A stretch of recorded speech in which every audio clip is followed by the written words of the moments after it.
en train d'attaquer avec mon secondaire. Je suis un peu stressé dans... Mais ça va aller. En plus, on va pouvoir raccourcir un peu mon temps de parole et essayer de continuer en place, il n'y a pas de souci. On va pouvoir raccourcir mon temps de parole, donc on va essayer de passer vraiment dans le vif du sujet très rapidement. Je vais passer un peu toute la théorie en place. Et puis, donc l'idée, moi, c'est que je pense que vous savez bien que c'est un sport de déplacement. Donc, autant mettre toutes les choses de côté et mettre en place un certain de course plus rapidement possible. Dynamiser le travail, améliorer le travail et surtout aussi prévenir au niveau des blessures. Okay.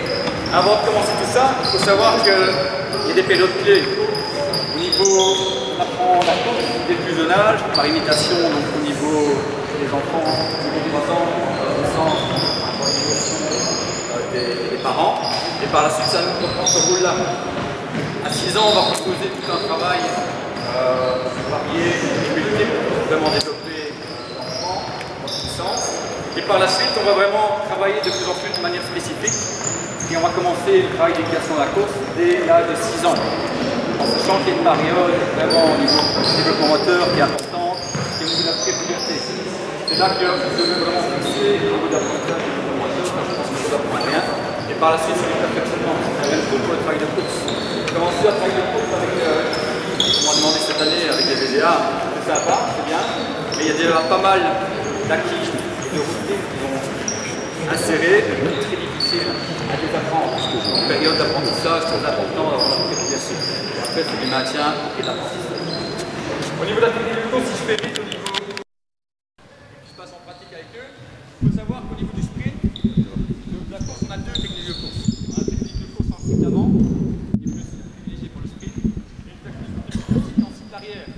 et là, on fait ça plutôt pour les footings, les jogging et même dans la vie de tous les jours. Personne court en cycle arrière parce que c'est plus facile, peut-être moins traumatisant au niveau musculaire. Ça travaille assez fort. Donc cycle avant, qu'est-ce que c'est la différence? Cycle avant, c'est parce que la majeure partie du travail se passe devant le bassin. Cycle arrière, on arrive. La fixe, on n'apprend rien de nouveau. Pour le cycle avant, je vais avoir le bassin qui va venir se remettre en grille de conversion, qui va venir tac, se bloquer comme ceci. Donc le bassin bascule, les jambes vers l'avant, le bassin vers l'arrière, il se bloque. Le cycle arrière, c'est l'inverse. Beaucoup de gens sont ainsi parce que ça demande moins de contrainte musculaire au niveau des gainages. Le bassin est relâché, il est placé en arrière. Ici, ça demande une éducation au niveau du gainage, du placement et du maintien. Pendant les déplacements, au niveau du cycle avant, qu'est-ce qu'on va pouvoir observer? Hauteur bassin, un engagement genou vers l'avant, un cycle de jambes et de flexion. Je prolonge le cycle de jambes. J'ai l'appui légèrement devant le bassin, alors que le cycle arrière, on est plutôt sur l'appui, voire légèrement en arrière, et on est beaucoup plus engagé vers l'avant. On a aussi une attaque du pied en griffé d'avant vers l'arrière et sur le premier tiers du pied, alors que le cycle arrière, on va venir chercher plutôt au talon, venir placer. Ok. Ce que je veux dire aussi, c'est que au niveau du cycle avant, vous avez un retour de jambe qui frôle la fesse qui revient rapidement devant, alors que le cycle arrière, on n'essayera pas d'utiliser ici, on monte beaucoup plus haut. Ça a une petite différence. Pourquoi amener ces travails de course plus en avant? Parce qu'on travaille, il y a un gros gain de vitesse, de réactivité au sol. Et je pense que dans la phase en cycle arrière, on était vraiment limité au niveau de la vitesse, donc c'est vraiment ça qu'il faut privilégier. Au niveau du buste, je vais parler des jambes, je vais parler du pied. Au niveau du buste, on essayera d'être gainé, droit et légèrement engagé vers l'avant. Ok? Souvent, on a des problèmes de distorsion. Il travaille de bras. On va avoir un travail de bras qui se met dans l'axe, qui va juste de la bouche jusque derrière les fesses. Un travail constant des bras au niveau de l'amplitude. On maintiendra ça pour un cycle de foulée correct. Le plus important ici, et ce que souvent les enfants n'arrivent pas à faire, quand on leur a bien expliqué au niveau du bassin, c'est souvent ce que les gens ne savent pas employer leurs pieds. Et tout par-delà. Le pied, donc j'ai expliqué ici qu'on travaillait sur la pointe de pied. Ce qu'ils n'arrivent pas à faire, souvent on n'y arrive pas à faire, c'est simplement faire des flexions et des extensions. Vous allez voir que dans l'exercice, vous pourrez les observer, beaucoup de gens sont là et n'ont pas de contrôle de pied. Le pied est relâché. Où on va faire des griffés, les griffés pour eux c'est ceci. Ils vont d'avant en arrière, c'est très bien, mais n'ont pas de réaction au niveau du pied. Ils n'ont pas de solidité. Dès qu'ils attaquent le sol, bam, il y a un affaissement, un écrasement, la marche est lourde et ça n'en part pas. Donc c'est tous ces points-là qu'on va essayer d'initier, de travailler. D'ailleurs, si je prends justement un foulée, je continue ma théorie avant qu'ils arrivent. Si je prends ma foulée en cycle avant, je suis ici, j'enchaîne. Je suis sur ma phase avant. Si je tic, ça vous fait penser à quelque chose? À un skipping. Ici. Donc ça c'est le travail de phase avant. Phase arrière, nous avons retrouvé un tape-fesse. Phase de traction au sol, nous avons un pas griffé. Ok. Quatrième élément, ce sera la phase aérienne, où la phase poussée, ce sera une genre de fente aérienne, un multibond. Donc je suis là, Nous avons aussi une résistance à l'appui, très important comme j'ai expliqué ici. Et le dernier, c'est le travail de bras. Donc ces 6 éléments-là, c'est vraiment de manière isolée, si on prend le travail de foulée, c'est ce qu'on doit travailler de manière isolée avec les acteurs. Ok. Ici, j'avais plusieurs possibilités. J'aurais pu prendre mes petits cobayes ici, donc vous présenter un skipping, faire des évolutions, même sur tapesse. Je trouvais un peu ça réverbatif, surtout qu'en plus je parle déjà depuis un moment. Et ce n'est pas très intéressant. Donc, si je préférais partir peut-être de ce que vous voyez là, une équipe de jeunes de 15-16 ans, et voir un peu les défauts qu'ils avaient et comment on peut les modifier.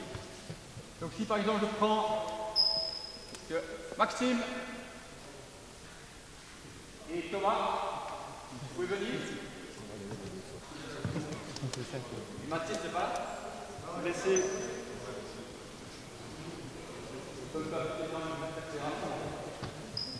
Maxime et Thomas vont faire une petite accélération devant vous. Ce que je vous demande, c'est un peu être attentif à ce que je viens d'expliquer rapidement. C'est la pose du pied au sol, la montée du genou, le placement des épaules, placement bassin, un peu comment il au niveau des bras, un peu tout ce que je viens d'un peu d'énumérer. Donc Thomas étant légèrement blessé, il ne va pas faire un sprint, surtout qu'il n'est pas complètement chaud. Donc il va essayer de courir à une vitesse quand même élevée.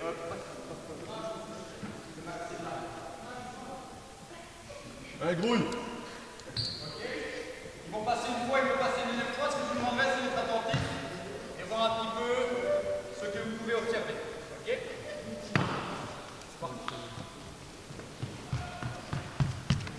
Okay.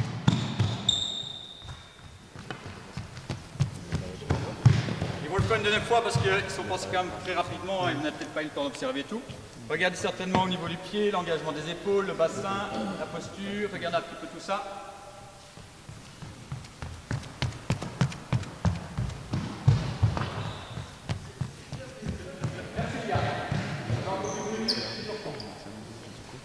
Alors, qu'avez-vous pu remarquer? Moi, le deuxième, faisait moins le mouvement de bras. Ok, au niveau des bras, oui, pas mal. Très fortement engagé, évidemment. Très fortement engagé, évidemment. Tous les deux, un seul? Surtout Maxime. Surtout Maxime, oui. Part de cycle avant et arrière, donc Thomas court et sprint en cycle avant. Ouais. Et Max en sprint en cycle. Super, ouais. Les genoux chez Max, Oui, mais il est en cycle arrière, donc effectivement, c'était ce que j'avais voulu expliquer. Ok, c'est pas mal. Maintenant, le problème, c'est que vous n'êtes pas, et même moi comme ça, en voyant passer 2 fois, en n'étant pas très attentif, on ne sait pas tout repérer. Donc j'ai un peu mâché le travail. Et la semaine dernière, je suis venu les filmer. Il y en avait un troisième, mais on n'a pas vu. Et j'ai remis des séquences un peu type en avant. Ce que je demanderais, je ne pensais pas que vous seriez autant, c'est que je vais peut-être vous laisser 2 minutes, comme ça moi je vais préparer mes petits gars. Vous avez un buc, vous mettez par 3 ou 4. J'ai mis certains points en avant, et je vois bien que vous observiez, que vous me disiez ce que vous pensiez de tous les points. Après, je vais partir de ça, et je vais vous proposer des exercices pour améliorer ces différents points. Ok? Je vous donne un peu de travail. Mettez-vous par 3 ou 4, gentiment. Ça, assez rapidement fait, en 2 minutes, c'est fait. Vous pouvez écrire la feuille ici, vous. En sachant, et ça, vous pouvez noter parce que je ne l'ai pas mis sur la feuille, que le numéro 1, si vous le notez directement, le travail numéro 1, ce que j'ai voulu vous montrer, c'est le pied, donc la pose du pied.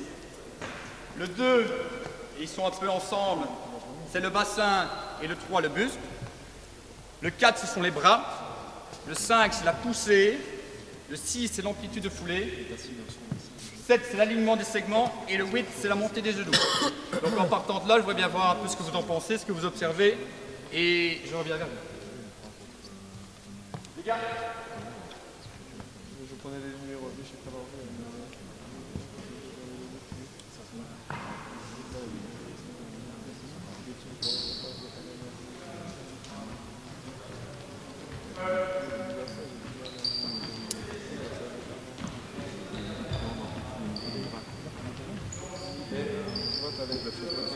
Juste là, c'est là. Toi, là, le bassin. Ici, il a le bassin. Il est assez. C'est difficile à dire, mais t'as l'impression qu'il est avec la force.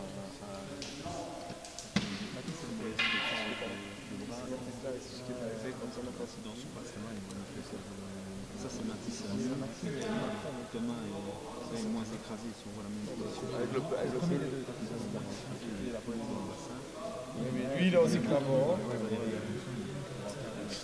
Placement de main. Regardez le foulé. Ici, placement de bras et ici, démarre d'ici, là, ça va? Vous notez, on commence par le 1 ou quoi? lui est le plus tonique. Ah, il vous reste une petite minute. Ne soyez pas trop... C'est grossièrement, hein. Rentrez pas trop dans les détails. Dites-moi un peu ce que vous en pensez, ce que vous voyez. C'est plus une observation. Donc, je rappelle, le 1, c'est la pose du pied. Le 2, c'est le bassin. Le 3, c'est le buste, que j'ai voulu mettre en avant. Le 4, les bras. Le 5, c'est la poussée. 6, l'amplitude de foulée. 7, l'alignement des segments. Et le 8, la montée des genoux. C'est difficile de le voir, mais lui, tu le vois bien qu'il attaque au... Mais c'est dû à son sac arrière, il attaque avec le talon. Tu vois que la limite... Non, non, je suis allé, mais vous Ça, c'est la grande qualité de Matisse. Allez, les gars. Ouais, le bassin, c'est dur, je sais pas. Bien resté, physiquement, il est bien équilibré, bien proportionné. Lui est beaucoup plus tonique. Très fort en avant, et il est... Ça, c'est mieux maintenant. C'est pour ça qu'il a fait des lignes, c'est segments... Ok. C'est difficile. On a pu un peu regarder. Si vous n'avez pas tous, c'est pas grave. On va discuter au fur et à mesure. De toute façon, on va reprendre point par point. Ce sera plus simple. Qu'est-ce que vous avez pu observer au niveau 8.1 pour les différents cas? Quelles sont les différences? Toi qui as pris note. Quelles sont les différences que vous avez pu observer sur le premier? Oui. Ok, oui. Il attaque talon. Très bien. D'autres remarques par rapport à la première image? Ok. À part qu'il a attaqué talon, qu'est-ce que vous avez pu observer comme? Le cycle arrière. C'est avant. Oui, ça, on va en parler après du cycle. Mais, effectivement, il est en cycle arrière, il attaque talon. Mais ce qu'on peut quand même lui remarquer, même s'il attaque en talon, c'est qu'il a quand même un bon développé, un bon déroulé de pied. Hein. On voit que l'extension est faite, le pied passe bien à plat, donc ça c'est bien. Au cas numéro 2, qu'est-ce qu'on peut voir?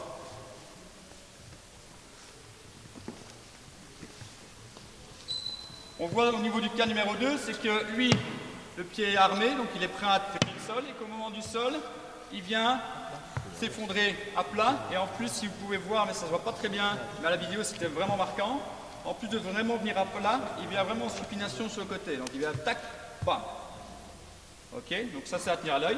Et le dernier cas, lui par contre, il vient bien sur le tiers avant du pied, sauf qu'il est en retard au niveau de son armée, donc il vient chercher là, et il vient s'effondrer dessus, et il s'écrase. Il y a un écrasement encore assez conséquent.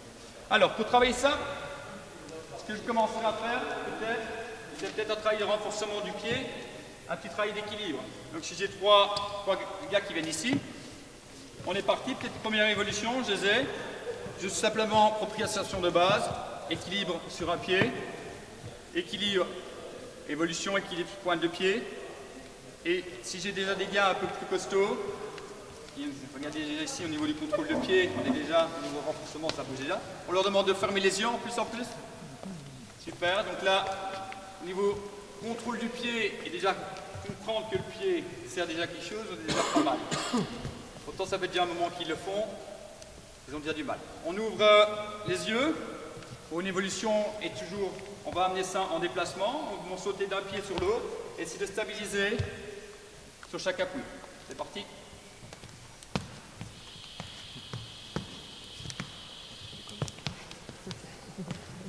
Très bien.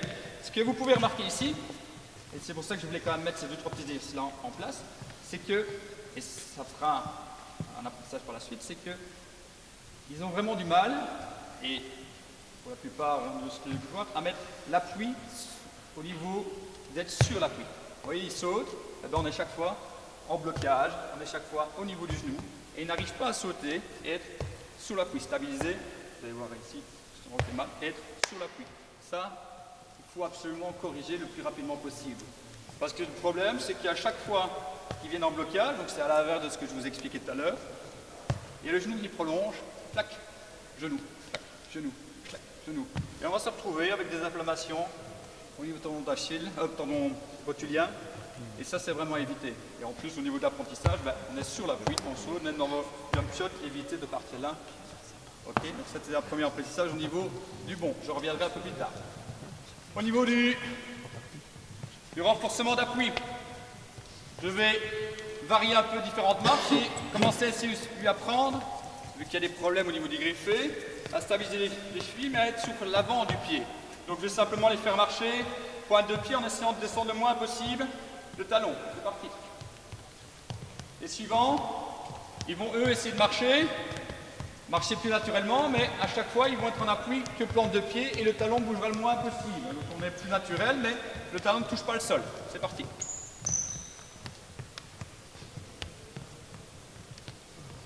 Les suivants, l'évolution, ici ils vont attaquer plus talon et puis au dernier moment, on passe point de pied. Talon, plan de pied, talon, point de pied. C'est parti. En marchant toujours les gars. On avance, on marche. Essayez de relâcher un peu les épaules. Ici, vous voyez que j'ai des choses à redire quand même au niveau des épaules, des bras, mais vu que je veux vraiment prendre une prise de conscience au niveau du pied, je ne les embête pas trop à ce niveau-là. Ok? Et je travaille vraiment au niveau du pied. Je vais continuer. Et maintenant, je vais essayer de marcher avec un petit galop. Ok? Donc je le monte un peu plus les genoux, je suis un peu plus rythme, les genoux sont un peu plus fléchis, et je vais chercher, voilà, je suis un peu plus solide, ça c'est parfait. Vous voyez bien la pointe de pied qui sort, qui redescend, et là on est bien. Parfait. Dans l'évolution où je montre tout ça, je vais faire un travail d'appui sur 2 pieds. Vous pouvez avancer un petit peu. Pointe de pied, main au hanche, et on relève les pointes de pied sur le pied joint. Sur le pied joint. Tout à l'heure, je vous ai dit que la plupart des gens ne savaient pas contrôler leurs pieds. Ici, ils ont déjà fait une petite éducation, mais ce que j'avais surtout au début, c'est beaucoup de gens qui n'arrivent pas à fixer leurs genoux, et alors ils tendent leurs pointes de pied, ils n'arrivent pas à les contrôler. Faire ce mouvement-là, de travailler, c'est très difficile, et ils n'y arrivent pas. Là, ça va être bien mieux. Vous allez voir que pour compenser ça, ils vont venir bloquer au niveau des genoux, alors que ça devrait vraiment être tendu, travailler uniquement des chevilles. Lorsque je continue, on va toujours un travail des chevilles, je passe un petit griffé un peu plus long. C'est parti. Donc ici, superbe. Ici, on ne l'a pas tout à fait. Là, il est en train de... Il pousse ses pointes de pied vers l'avant. Alors que, dans le cas de notre ami Maxime, qui lui était pourtant en cyclaria tout à l'heure, il était en fixation cheville et ça passait. Une évolution aussi pas mal, on l'a fait tout à l'heure, on est sur les 2 pieds, ici il nous demande 2 pieds, remonter 1. C'est parti. On a un peu plus de mal, pas mal, on à relever les points de pied. Donc ici, c'est tous des exercices permettant le travail d'appui et l'amélioration de cet appui. Ok? Si je peux me permettre, Maxime, tu veux bien tirer tes chaussures? Désolé.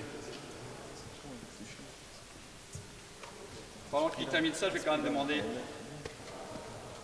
On va en faire un dernier. Donc ici, je vais vous demander de sauter sur un pied et de mimer le mouvement griffé avec l'autre pied. Faites attention que ce pied-là, j'essaie au maximum de travailler avec ma cheville. C'est parti. Ok? Donc ici, je n'ai pas été très loin dans mes explications. On voit qu'au niveau des gainages, ça va dans tous les sens, il est vers l'arrière. Maintenant, il est en train de... Son non touche jamais, il travaille sa cheville, il renforce, il est un peu trop au niveau des genoux, mais il est déjà avec une mode de griffé et insère déjà le travail de skipping qu'on fera par la suite. C'est le renforcement cheville, donc ici je vous ai montré une gamme de bons. Ça a été filmé, ce qui sera bien aussi c'est que je vous ai fait un petit fascicule avec un rappel. Vous n'êtes pas obligé de tout noter et tout voir. Ouais, avec les chaussettes ça va être un peu plus compliqué, c'est parce que de glisser, c'est grave. Désolé, quoi. J'espère que tu as fait ta manicure. Je suis désolé. Hein.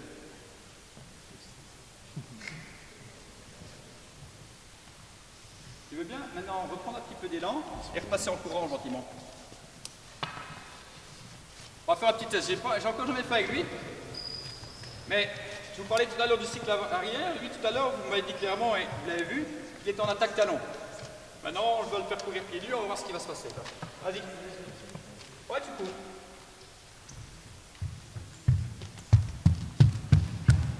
Il faut faire un slow motion. Vous voyez que naturellement, si vous avez pu le voir, il est beaucoup plus sur l'avant du pied. C'est ça que je voulais faire comme petit laïus, c'est que on a pris cette habitude par fainéantise peut-être, et dans une question de course, de courir un peu plus sur le talon, plus cool, etc. Parce qu'on a des belles chaussures qui amortissent bien, on est bien cool. Alors que si vous le faites courir naturellement, pieds nus, il ne va jamais courir talon en avant, il va se prendre un gros choc, ça va le faire mal, donc naturellement il va se mettre à l'avant du pied. Donc quelqu'un qui a vraiment du mal, qui ne comprend pas, qui n'assimile pas, ou qui a des difficultés physiques ou qui n'y arrive pas, vous lui faites tirer ses chaussures, lui courir, et là, il est ah bah oui, ça va, là je suis sur l'avant du pied, quoi. Ah c'est cool. Ok? Donc c'est vraiment ça à assimiler. Et je pense aussi que c'est à cause de certaines habitudes ou routines qui ont été ancrées auparavant ou qui n'ont pas été corrigées qui amènent ce genre de défaut. Pourtant, quand on fait l'exercice, il était bien placé, mais vous voyez qu'il a une difficulté à assimiler. Oui. Moi, je trouve que dans sa course, il a quand même le pied droit fort ouvert. Ouais. La question, c'est simplement dans l'apprentissage, on peut peut-être lui faire rendre compte en utilisant une ligne. Quoi. Ok. De lui-même, si tu ne lui dis pas, il va continuer à ouvrir. C'est peut-être dans des positions dans des phases de renforcement ou des phases plus calmes. Tu vas lui demander d'être sur une ligne et de maintenir sur la même ligne l'exercice. Voilà, c'est ce qui me vient en tête pour répondre. Ok. Ce que je n'ai pas eu, ce que j'ai mis comme rappel aussi dans mon petit résumé, c'est que dans un premier temps, il faut des consignes simples et vraiment aller à l'essentiel. Ici, vous avez vu, il y a des problèmes de bras, même dans mes éducatifs. J'en ai pas encore parlé parce que mon but, c'est qu'il travaille ses chevilles. Même chose, c'est que pour bien assimiler, pour bien comprendre le mouvement, si le gars il va me faire un skipping comme ça, il va rien comprendre à la pose du pied, il va rien comprendre à l'exercice. Le but, c'est vraiment peut-être de faire l'exercice de manière calme pour bien comprendre le positionnement. Aller du lent vers le vite et, je pense que je l'ai mis aussi, voir au niveau de la vitesse gestuelle, essayer de calmer les mouvements pour arriver à bien comprendre. Même chose que, ici on va faire des mouvements vers l'avant, mais tous les mouvements, pour qu'on soit bien ouvert, peuvent être faits de côté et vers l'arrière. D'ailleurs, les positions arrière nous permettront de beaucoup mieux comprendre, vu qu'on perd la vue et les sensations, on comprendra beaucoup mieux son mouvement en arrière. Alors, je babole, j'aime bien par moment, c'est vrai. On a fait le point 1 en vitesse. Le point 2, qu'est-ce que vous avez pu observer? Le point 2 et le point 3.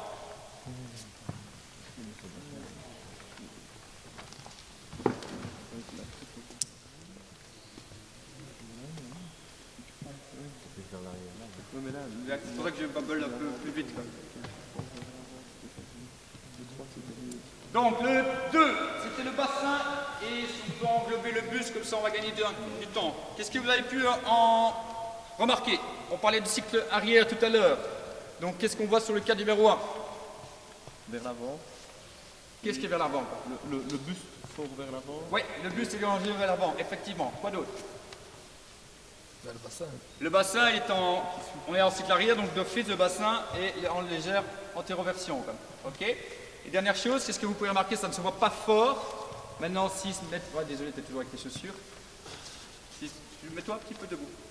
Excuse-moi, Max, hein. T'es mon chouchou aujourd'hui. Mets-toi un peu de profil. Mais là, qu'est-ce qu'il a ici? C'est parce que sur le en fait, il a une lordose. Ok, si vous remarquez, il a une lordose, donc ça l'oblige d'être un petit peu comme ça. Au niveau du bassin du cas numéro 2 et du cas numéro 3, on peut estimer que pour leur âge et leur positionnement, il n'est pas trop mal mis. Ils sont pas mal mis en rétroversion, donc c'est un bon placement. Par contre, si vous remarquez bien au niveau du buste du cas 2, on voit que ses épaules, il est un peu en mouvement, en torsion. Même chose au niveau du cas 3, on parlait d'arrondi. On le voit sur les phases d'appui où il va venir tasser comme ceci.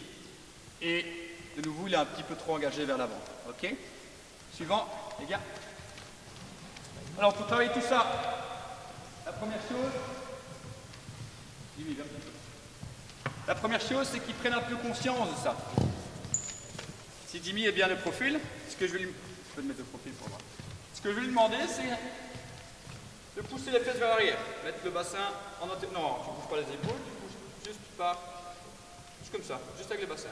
Donc voilà. Je vais lui prendre conscience que là, je suis en bassin en rétroversion, donc c'est arrière. Et puis hop, je vais le remettre en avant, c'est avant. Super. En arrière, en avant. Super. Maintenant, on va essayer de lui prendre conscience au niveau des épaules. On peut le faire debout, on peut le faire à quatre pattes, on peut le faire contre un mur. Les épaules, on arrondit les épaules, on retire les épaules. Très bien. Arrondi, tiré. Donc, là, il le comprend. Maintenant, on va essayer de mettre tout ça en place. Donc, tu tires les épaules en arrière, tu fixes les épaules. Ok. Ouvrir bien la cage thoracique. Relâche un petit peu les bras. Et maintenant, quand tu es bien mis, tu vas faire travailler ton bassin. Non, sans bouger ça.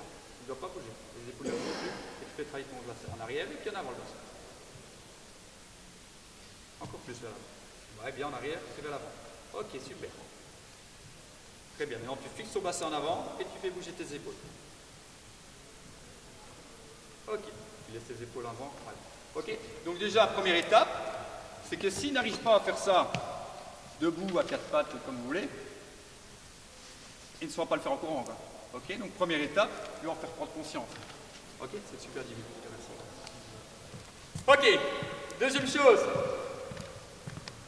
Tous les trois, vous pouvez y aller. J'ai une question que je vous demande. Et les trois suivants, cadeau. Jérôme, tu fais ça à quel âge? Ça peut être sous forme de petits jeux, tu peux commencer dès rapidement. Hein. L'enfant de 6 ans, tu lui demandes de pousser les fesses en arrière, en avant, il va te le faire. Une mobilité dès 6 ans, dès qu'on peut faire un peu de psychomote dans tout ça, ils vont même aimer. Même si et puis on va essayer de relâcher une épaule plutôt que l'autre. Et c'est même au niveau de latéralité. Je fais ça très jeune, il vaut mieux. Quoi. Ok. Alors, ce qui se pose aussi problème, c'est que c'est très bien qu'on comprenne. Le problème, c'est qu'on n'arrive pas à le maintenir. Il y a un gros manque au niveau du gainage et d'un gainage correct. Déjà, c'est que la plupart des gens ou des jeunes n'apprennent pas à bien gainer. Ils font en planche parce qu'ils ont vu qu'il y a le record de 6 heures, ils pensent qu'ils vont le battre et ils sont carrément arqués. Il y a deux choses à faire attention au niveau du gainage. La première chose, c'est que, et ce qui n'arrive pas, c'est activer le transverse. Ok, donc ça, c'est le muscle qui permet vraiment, qui tapisse entre les abdos, qui permet de maintenir le gainage. Une forme pour leur faire prendre conscience plutôt, c'est ils vont inspirer, ils vont souffler, rentrer le nombril, placer le bassin et rentrer le nombril et essayer de le remonter. Et ici, ça va mettre en tension normalement leur transfert. On essaye, on inspire, on souffle, on place le bassin, on rentre le nombril. Vous ne pouvez pas toucher, mais je vous certifie qu'il est un peu dur. Très bien. Ça, c'est la position et c'est un petit travail pour prendre conscience qu'en fait, là, on a une plaque qui nous permet un contrôle. Souvent, chez les gosses, ils vont faire ça et puis, oh, non, il n'y a rien. Première chose, je pense que, je n'ai pas mis beaucoup d'exercices, mais je pense qu'il faut se rendre compte que ça, c'est vraiment le muscle du gainage. S'il n'arrive pas à prendre conscience que dans tous mes exercices, je dois être placé, même dans tous les exercices de muscu, je dois contrôler mon transverse, c'est foutu. Ok? Deuxième phase, les gars, c'est qu'un gainage, il faut qu'il soit correct. On fait un gainage, regardez ici, la première chose qu'il fait, c'est le dos est rond, c'est closé. Alors, petite technique pour, vous pouvez mettre sur les trois. Pour contrôler tout ça, c'est, on va prendre un bâton. On va prendre un bâton, on va le poser, et ça va prendre un contact au niveau voilà, du bassin, au niveau de D2 et D1, et évidemment au niveau de la tête.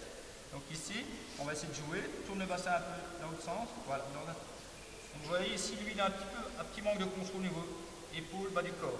On n'arrive pas à avoir le contact du dessus. Par contre ici, la position est parfaite. J'arrive à passer même deux doigts en épaisseur ici. J'ai le contact en dessous au niveau des fessiers, au niveau des dorsales et au niveau de la tête, juste ici. Et si c'est pas mal du tout, on va lâcher un petit peu les épaules. On va partir. Je pense qu'avant de commencer à leur faire des séries de gainage, qui dans l'absolu ne servira pas à grand chose, il faut absolument leur apprendre la position correcte. Maintenant, il y a aussi le fait d'avoir les coudes en dessous des épaules, relâcher. Très bien. Et ceci, je mets au défi pour quelqu'un qui ne l'a jamais fait de rester plus d'une minute pour commencer. Pascal, tu veux pas tester? Ça ferait plaisir. Bah, faut voir si tu as une belle posture, ça me ferait plaisir, oui. Tu veux vraiment? Ouais, c'est parce que tu aurais écouté aussi. Et je parle. Qui veut me... Vas-y Alexis, fais-toi plaisir. Alexis, fais-toi plaisir, vas-y. Qui... Deux, trois maisons plus maintenant. Donc, ce que je veux vous rendre compte là-dedans, c'est que, en pensant qu'on est bien placé, merci Pascal, en pensant qu'on est bien placé, finalement, on n'est pas si bien que ça. Et en faisant ceci, on va directement sentir. Rapproche tes épaules. Non, au sens, là, tu gonfles le torse. Là, tu es dos rond. Donc, l'idée, c'est, voilà, je mets une pression, je dois encore. Voilà, pas mal, c'est bon. Je crois que tu peux parler pour le groupe. Au niveau de la tension, on est beaucoup plus en tension qu'un gainage normal. Et la prise de position est plus près de la position philosophique. La semaine prochaine, c'est toi qui vas. Oui, je sais.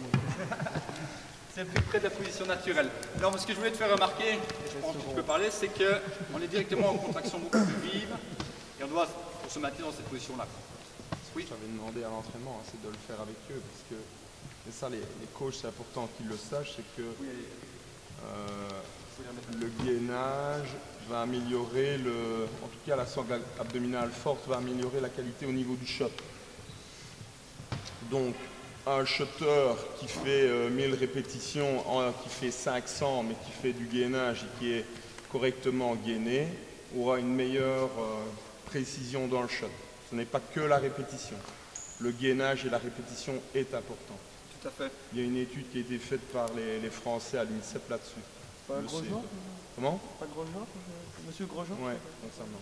Et elle est très bien faite et ils expliquent vraiment ça. Et donc c'est pour compléter ça, c'est pour ça que j'ai voulu remonter le gainage.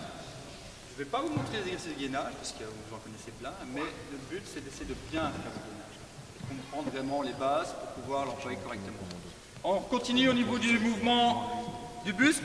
Je vous ai parlé qu'il y avait une certaine torsion, le buste qui partait un petit peu de gauche à droite. Ici, qu'est-ce qu'on va faire? Dans nos exercices, on va simplement, ici je ne vais pas leur mettre un exercice, mais ils vont passer en courant avec le bâton. Il va bloquer le bâton sur le haut des épaules. C'est le bâton qui est bloqué au niveau des hauts des épaules. Tu vas essayer de maintenir la position et passer simplement en courant. Donc ici, il n'en a pas l'habitude, c'est la première fois que je fais ça avec eux. Très bien, le suivant, on met le bâton un peu plus haut. Voilà, on passe une fois. On peut revenir, passer au suivant. Le suivant, il passe ici. Voilà, vas-y. Là, tu es un peu trop engagé vers l'avant. Et là, tu es un petit peu trop en arrière aussi. Ce que je veux montrer par là, très bien, toi tu passes, monter et descendre. Non, tu es trop dans l'extension. Tu dois rester plus au niveau des épaules et monter, descendre ici. Fléchis un peu plus tes bras. Je vais montrer par là, vas-y. Approche-toi. Enfin, ce que je veux montrer par là, c'est que tout à l'heure, sur les photos, on voyait quelqu'un qui partait. Ici, tout le travail éducatif qu'on peut remettre par la suite, c'est on fixe ses épaules et il aura directement un contrôle. S'il voit le bâton qui part comme ceci, il aura envie, on lui fera la remarque, de le fixer pour essayer du moins de le voir et fixer ses épaules.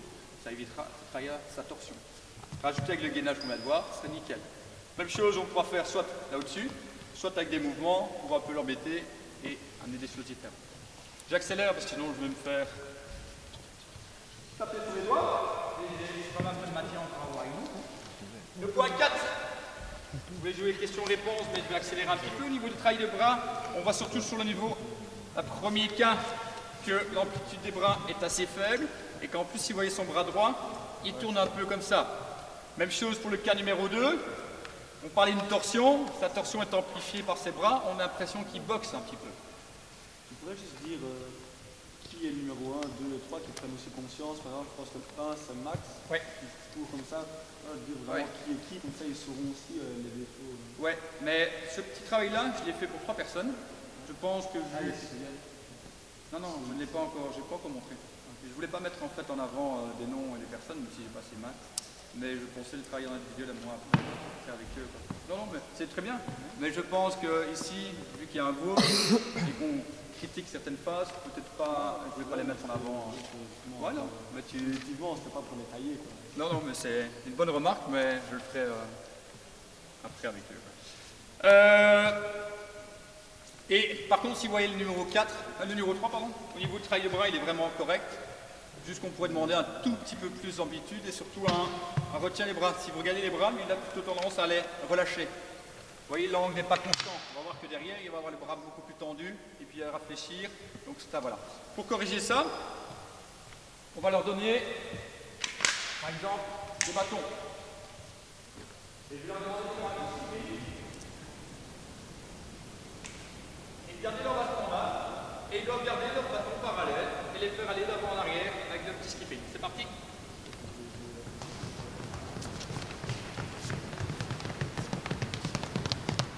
Ok, vous voyez directement, ce qui se passe, c'est qu'ils ont un repère visuel et ils voient directement si leur bâton commence à être séquent ou s'il reste dans l'axe.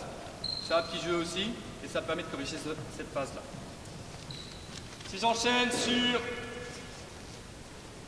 C'est vrai que je parle. Si vous avez la moindre question, n'hésitez pas à intervenir quand même. Je vous laisserai une phase de questions après si au besoin. Le point numéro 5, qui peut être associé au 6, donc la poussée et l'amplitude de foulée. On voit surtout au niveau des défauts que pour le cas numéro 1, elle n'est pas complète. On voit que le pied n'est pas directement, au niveau de la poussée, il n'est pas en extension complète, il s'arrête là, il ne va pas directement là-bas. Même chose pour le cas numéro 2, par contre elle est bonne pour le cas numéro 3. Au niveau de l'amplitude de foulée, même chose, il y a un petit manque au cas numéro 1 et au cas numéro 3. J'explique souvent ce petit manque au niveau de l'amplitude de foulée sur un petit manque de souplesse, soit au niveau du psoas, soit au niveau de la chaîne postérieure. Vous voyez, si vous regardez vos cas, c'est qu'en poussant le genou vers l'avant, il a tendance à venir vite rétrécir la jambe arrière parce que la tension est sûrement trop grande pour lui, il n'arrive pas à laisser bien partir en arrière. Ou alors il compense et ça ne va pas. Ils ont déjà fini là. Bonjour.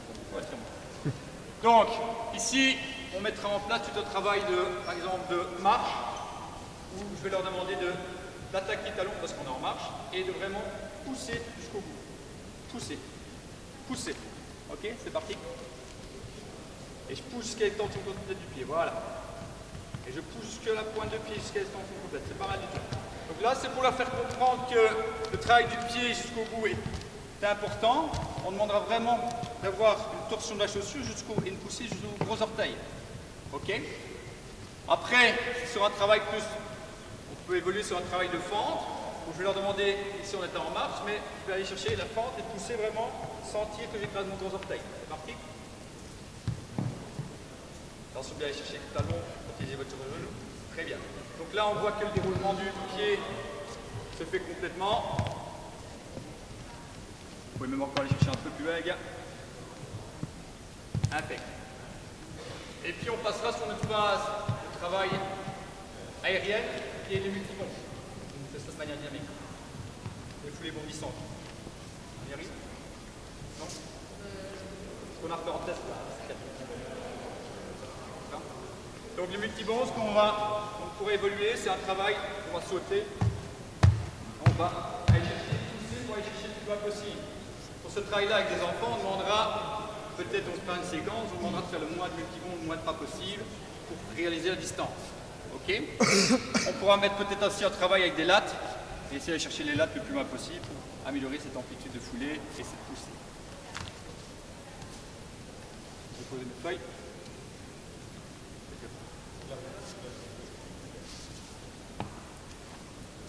J'ai encore deux petits points à voir avant de passer.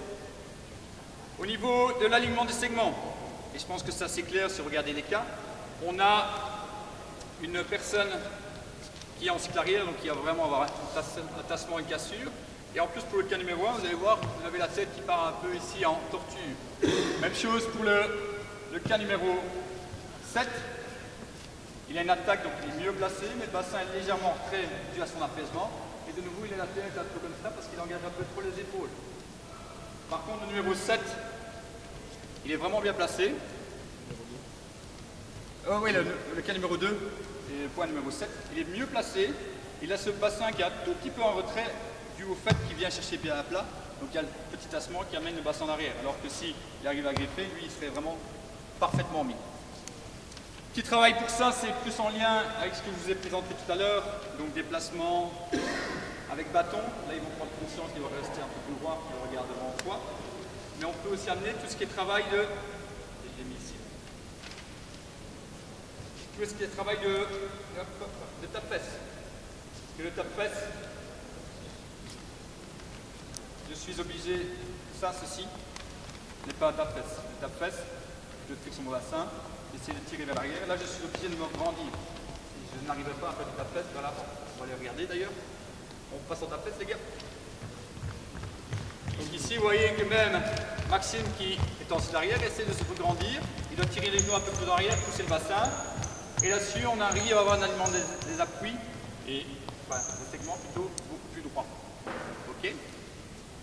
Si je passe rapidement à mon dernier point qui est sur la montée des genoux et qui, on peut voir sur les 3 cas, ils ne montent pas assez le genou ou s'ils sont bien mis, s'ils sont en retard au niveau de l'avancée du pied. Là, tout ça, je travaille sur des skipping. Ok. Donc skipping, ce que j'ai expliqué tout à l'heure, c'est la phase de cycle avant. Et je viens griffer devant. Là, il aura déjà un repère visuel quand il regardera ses genoux et il pourra bien voir le griffer, l'amener du genou devant et du pied devant. C'est parti. Par ce travail de skipping, on a une montée de genoux donc qui est à hauteur bassin et on va leur demander par des évolutions d'amener la phase de griffer vraiment devant.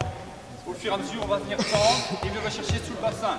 Tout ça nous permettra donc d'évoluer et de travailler ce petit défaut-là. Sur le cas numéro 3, oui. Parce qu'on voit qu'il a quand même une élévation de genou. Oui. Et il est assez bien aussi de l'avant. Oui. Il a le genou qui monte. Oui. Mais par contre, c'est le bas de la jambe qui est trop en arrière. Ouais, ouais. Et le pied... Il est en retard, au niveau de l'armée. Oui, c'est ça. Il devrait être en dessous ou légèrement devant le genou. Il devrait être ici. Et puis aller chercher le sol un peu plus devant. Okay. Et c'est ça que je disais, le travail de skipping nous permettrait de corriger ça. Parce que si on va le regarder de manière isolée, il ne va pas faire un skipping comme ça. Ça c'est un skipping d'après, j'aime pas voir. Le skipping, il est là devant. Et venir vite.